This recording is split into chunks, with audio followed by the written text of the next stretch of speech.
സ്വപ്ന തുല്യമായ 100 കസ്റ്റമറെ ഉണ്ടാക്കാൻ പറ്റണം നമുക്ക്. എന്താ ഇത് ഇവരുടെ പ്രത്യേകത? എന്തിനും നമ്മളുടെ കൂടുണ്ട്. എന്താ നമ്മുടെ Kings Club? My dream 100 is there. എന്ത് പരിപാടി, എന്ത് പ്രോഗ്രാം ഞാൻ അനൗൺസ് ചെയ്താലും, എന്ത് സാധനം പറഞ്ഞാലും ഈ 100 പേര് മേടിക്കുമെന്ന് എനിക്ക് ഉറപ്പാണ്. Show me your dream 100. നിങ്ങളുടെ ഡ്രീം 100 എണ്ണം എടുത്ത് വെക്കണം, പേരെഴുതി വെക്കാൻ പറ്റണം. അപ്പൊ എന്താ ധൈര്യം?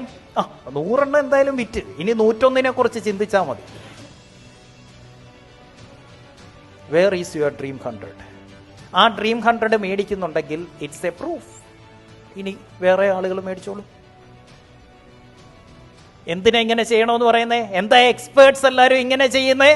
ദേ don't want to boo or waste a bullet. ഒരു ബുള്ളറ്റ് പാഴാക്കാൻ അവർക്ക് വയ്യ. ഈ പ്രൊഡക്റ്റ് വെയർഹൗസിൽ ഇരുന്ന് പോയാൽ 6 ബുള്ളറ്റാ പോയെ, 6 പൈസയാ പോയെ നമ്മുടെ. ഇപ്പോൾ എക്സ്പേർട്ട് എന്താ ചെയ്യുന്നത്? They don't want to waste any bullet. ഒരു റിയൽ ബിസിനസ്മാൻ്റെ യഥാർത്ഥ സക്സസ് എന്താണെന്നറിയോ? Deep understanding of who you serve. നിങ്ങൾ ആരെയാണോ സെർവ് ചെയ്യുന്നത് അവനെക്കുറിച്ചുള്ള ഡീപ്പ് അണ്ടർസ്റ്റാൻഡിങ് ആണ് ഒരു ബിസിനസ് എക്സലൻസിൻ്റെ ഏറ്റവും വലിയ ലക്ഷണം. നിങ്ങളുടെ കസ്റ്റമറെ കുറിച്ച് എത്ര ഡെപ്തിൽ നിങ്ങൾക്കറിയാം എന്നുള്ളതാണ് ചോദ്യം. ഇവിടുത്തെ പ്രശ്നം എന്താ? നിങ്ങൾക്ക് നിങ്ങളുടെ ബിസിനസ്സിനെ കുറിച്ച് നല്ല ഡെപ്തിൽ അറിയാം, നിങ്ങളുടെ പ്രൊഡക്റ്റിനെ കുറിച്ച് ആഴത്തിൽ അറിയാം, നിങ്ങളുടെ സർവീസിനെ കുറിച്ച് ആഴത്തിൽ അറിയാം. But don't know anything about your customer. ഇവിടെയാണ് സക്സസ് ഇരിക്കുന്നത്, ഇവിടെ അല്ല. Nothing to do with your business, everything is with your prospect. കാരണം your product never gives you money, your service never gives you money, your prospect give you money. നിന്റെ പ്രൊഡക്റ്റോ സർവീസോ നിനക്ക് കാശ് തരുന്നില്ല, നിന്റെ കസ്റ്റമറാണ് നിനക്ക് കാശ് തരുന്നത്. അപ്പൊ നീ പ്രൊഡക്റ്റിനെ കുറിച്ചാണോ ഡെപ്തിൽ അറിയേണ്ടത്, കസ്റ്റമറിനെ കുറിച്ചാണോ? A deep understanding of who you are serving. അപ്പൊ എങ്ങനെയാ നല്ലൊരു ഓഫർ ഉണ്ടാക്കുന്നത്? നമ്മുടെ കസ്റ്റമർ യഥാർത്ഥ നീഡ് അറിയുമ്പോഴാണ് നമുക്ക് നല്ല ഓഫർ സെറ്റ് ചെയ്യാൻ പറ്റുന്നത്. നിങ്ങളൊരു കാര്യത്തെക്കുറിച്ച് കൺസേൺഡ് ആവുമ്പോൾ തൊട്ടടുത്ത നിമിഷം ഞാൻ ആ ടോപ്പിക് ഇവിടെ സംസാരിക്കുന്നുണ്ടാവും. ഹൗ? കിങ്സ് ക്ലബ്ബുകാർ എത്ര പേര് ഗ്രൂപ്പിൽ ഇട്ടിട്ടുണ്ടല്ലേ?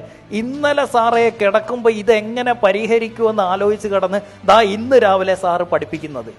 ഇന്ന് നിങ്ങൾക്ക് തോന്നിയിട്ടുണ്ടോ? How? Because I know what you need. I know what you need. ഇത് ഞാൻ പറയുമ്പോൾ ആ തലയിൽ എന്താ ചിന്തിക്കാൻ പോകുന്നത് എന്ന് എനിക്കറിയാം. കാരണം ഐ നോ യു. നിങ്ങൾക്ക് നിങ്ങളെക്കുറിച്ച് അറിയാവുന്നതിനേക്കാൾ കൂടുതൽ നിങ്ങളെക്കുറിച്ച് എനിക്കറിയാം. നിങ്ങളുടെ ബിസിനസ്സിൽ എന്ത് പ്രശ്നമാണോ നിങ്ങൾ ഫേസ് ചെയ്യുന്നത്, അതിൻ്റെ സൊല്യൂഷൻ, ആ പ്രശ്നം എന്താണെന്നും നിങ്ങളെക്കാൾ കൂടുതൽ നന്നായിട്ട് എനിക്കറിയാം. നമ്മൾ ഇതുവരെ കണ്ടിട്ടില്ല. But I know, because I am thinking about you. Your problem is my problem. ധൈര്യത്തെ നിന്ന് പറയാൻ പറ്റുമോ നിങ്ങളുടെ കസ്റ്റമർ അടുത്ത് your problem is my problem? എങ്കിൽ they will be with you. ഇപ്പോഴത്തെ പ്രശ്നം എന്താ? Your problem is your problem, not your customers problem. അപ്പം കസ്റ്റമറെ സഹായിക്കാനുള്ള ഏറ്റവും മികച്ച മാർഗം എന്താന്ന് പറഞ്ഞേ? Is to know their problem better than them. അവനേക്കാൾ നന്നായിട്ട് അവന്റെ പ്രശ്നം അറിയുന്നവനാണ് സക്സസ്ഫുൾ ബിസിനസ്സുകാരൻ.